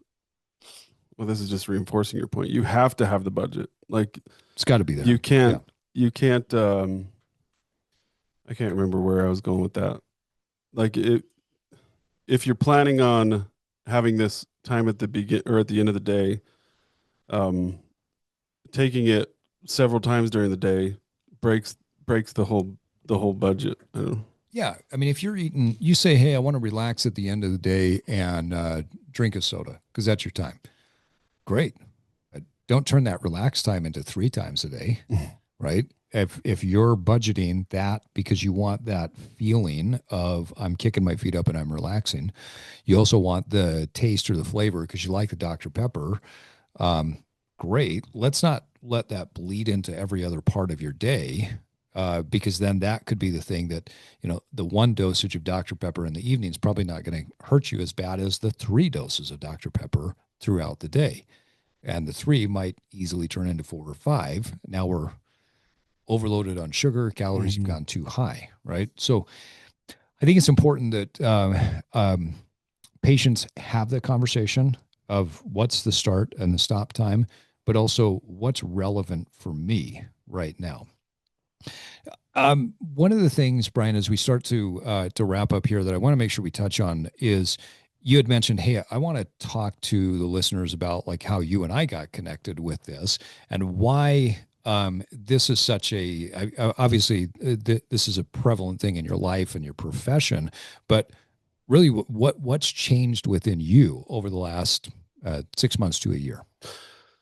Yeah, well, I mean, I'm at that time in life, where the numbers start to creep up. Hmm. You can't always eat the same things and feel the same way. Um, and it was I don't remember how long it was ago, but for some reason Steve Cutler kept coming up on my LinkedIn feed. Oh my gosh, I gotta There's that guy keep again. seeing all this stuff about how lazy and uh, fat I am, um, and we had met before, at a different kind of venture, and Hmm. I was just I was to the point where I'm like, I got to start kind of practicing what I preach. And so I reached out and I was like, hey, this is what's happening to me. And I was very surprised that, the first month was like, okay, well, we're not going to make any changes. Just work out a little bit, show me what you're eating. Um, Whereas I've been used to people being like, oh man, you had 3,000 calories yesterday or, whatever. Um, and so that, and this is to kind of speak to the point you've been making today about the therapeutics of these plans needs to be carefully thought out and prescribed so that the next month we're like, okay, well, here's what we're going to do. We're going to cut the calories a little bit. You do this and this in the mornings. Let's just do this and this and then see how you feel in the evenings. So I think one of the first major complaints that I had when we first started talking was like, I just feel like bloated. Yeah. You Yeah. remember that? Hmm. You're like, Yeah. yeah, you look bloated too. Yeah. Way too you bloated. you didn't say that, but you could have, and it would have been true.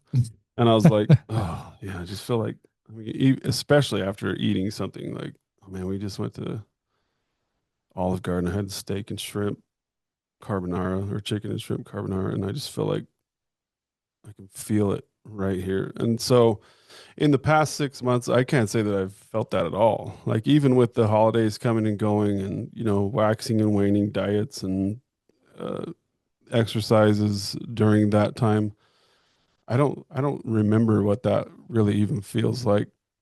Is this kind of what you're To feel wanting to like it. know? Yeah. Yeah. Yeah. So that's one of those things that you mentioned earlier. It was like, I don't know when you're going to start feeling the mental clarity or the whatever. I just know that it's going to happen. Yeah.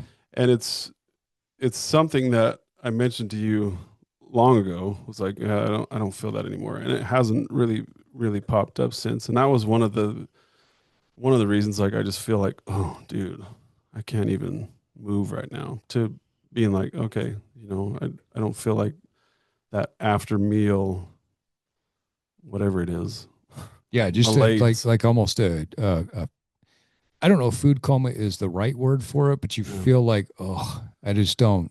Yeah. I If don't, there's a sound I for it, don't, it's I don't feel like, I don't, I wouldn't call it a food coma because I never felt like overly tired. I just felt like, you are a slob. yeah, Um, and I still feel like I'm a slob sometimes, but I don't have that overall just feeling of malaise, I guess is the way to put it. Um, and because of the prescription that we've gone through, it's not like I feel like, oh crap, Steve's gonna get mad at me because I'm not eating enough calories or enough protein or enough fat or whatever. It's just like this overall sense of I need to slowly improve myself.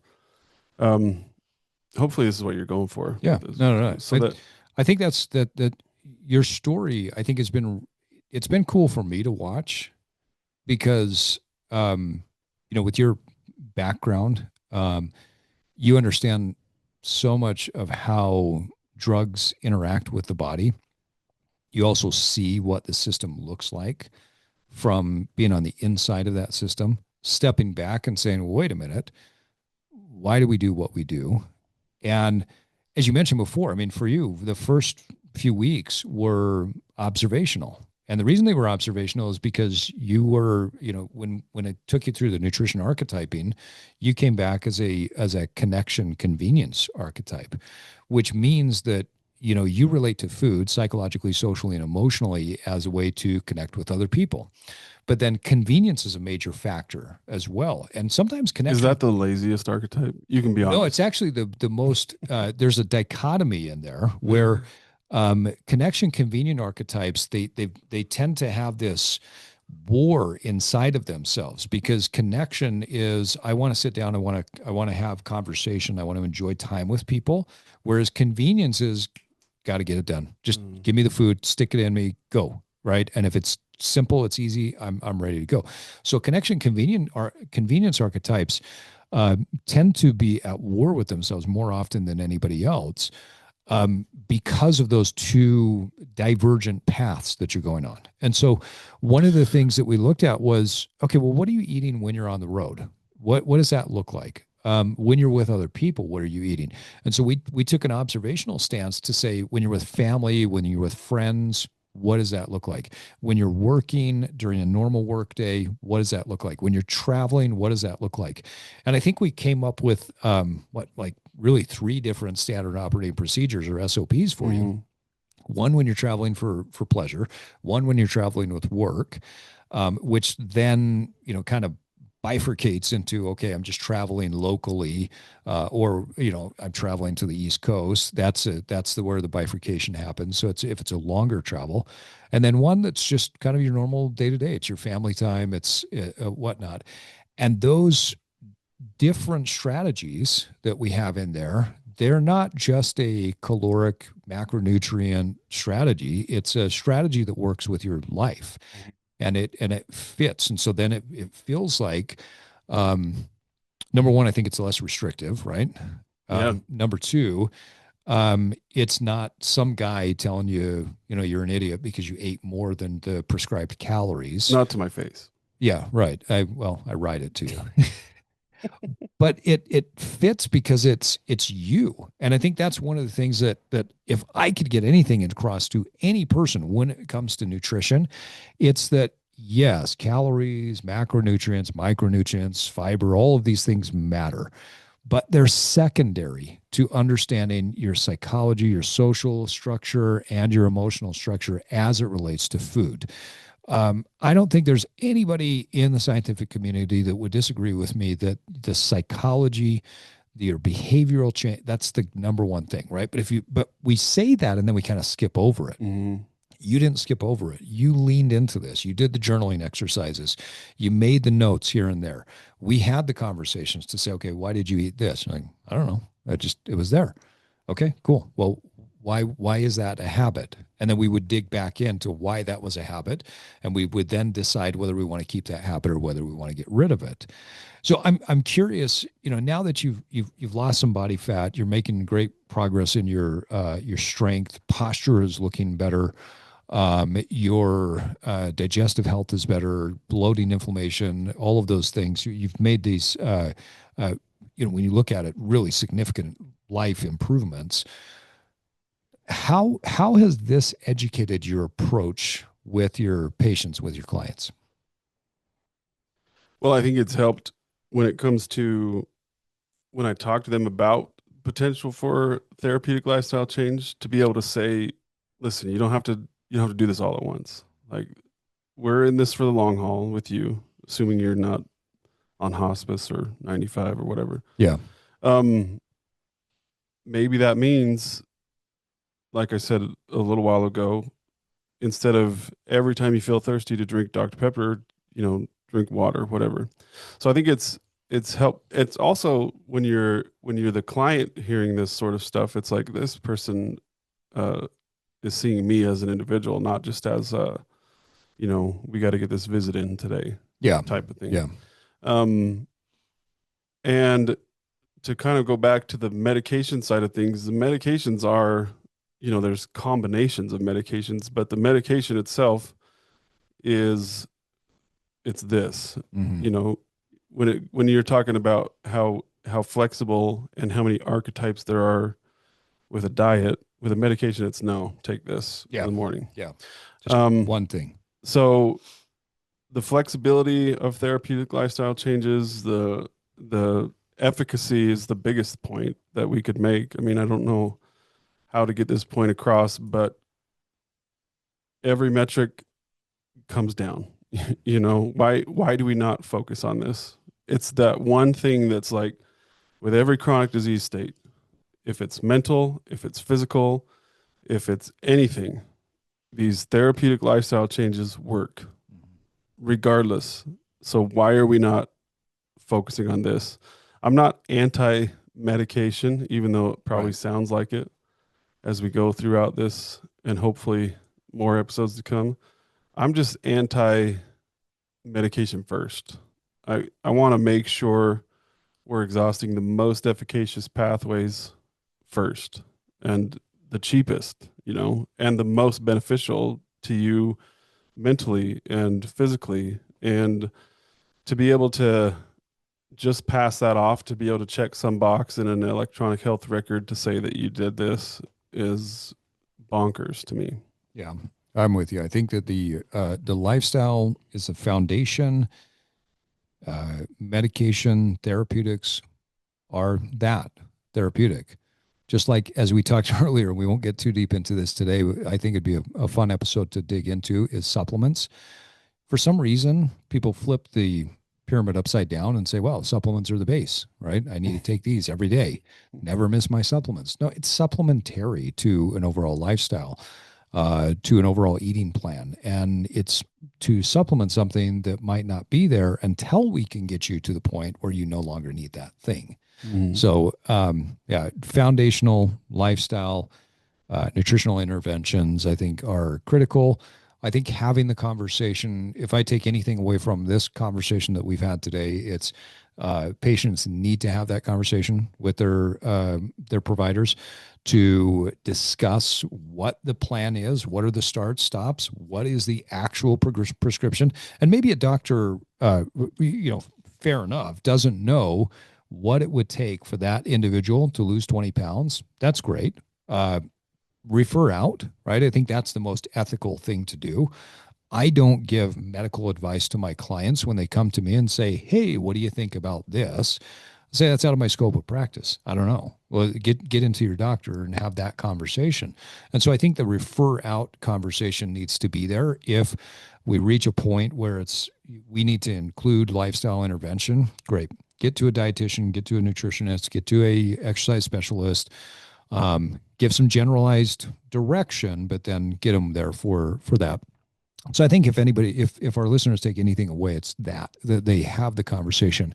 They understand that the democratization of information that we live, age that we live in, gives them the empowerment to have that conversation in a non-combative way. Right, the Hmm. doctor is there, the pharmacist is there, the all the medical providers are there to help you. I think that if it doesn't feel like that, it's probably just that there's a little mix up in the system, and the system might be slightly broken to get you there. Right. Yeah, I think there are the vast majority of the providers out there got into this field because they want to help. Yeah, exactly. Um, I would say, as maybe an unpopular caveat to that, if you go to your doctor because your levels of something are high, and the first thing they do is go to medications, I might reconsider that as a Yeah. as a provider. I might say, Yep. I'm with you. here's some other guys that might be a little bit better for you. Yeah. I recently, well, about a year and a half ago, I went to a doctor for something I was dealing with, and we started. Erectile dysfunction. Yes.